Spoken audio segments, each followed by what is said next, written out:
All right, good evening. Today is July 28th, 2026, and I'm Jean Finstein, and this is a Friends of Wheeling tour. We are at 5 Romney Road in Wheeling, West Virginia.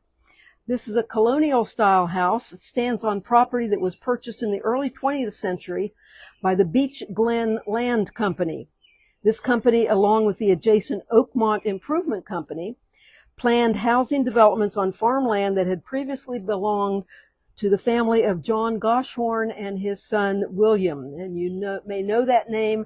The Goshorns were the owners of the slave Lucy Bagby right before the Civil War. And she escaped and they brought her back, and we think she was the last slave brought back to the South under the Fugitive Slave Law. So this was all farmland, Civil War time. In the summer of 1922, there were lots that were sold, and this lot was deeded to Mabel Northwood Robb, the wife of Harry Robb, and she was the daughter of famed Wheeling glass manufacturer Harry Northwood. But the Robbs Road and acquired the property from the Robbs. She was a spinster, one of 3 daughters of John C. and Florence Akers McClanahan. Now, her father had worked as a contracting plumber before his death a year earlier. Ethel and her widowed mother and widowed sister are listed as residents at this address as early as the 1941-42 city directory. So the question is, did her father plan the house before he died? Or how did she, a single woman, acquire this property and live in it in the early 1940s? We don't know. Ethel McClanahan worked as a bookkeeper, then the cashier, and then the business manager of a local stock brokerage firm, McGregor, Irvine and Company, and she later managed hotels in New Jersey and Florida. Following the death of her mother in 1950, Ethel sold the property in the summer of 1951 to Albert W. Seibert and his wife, Wilma.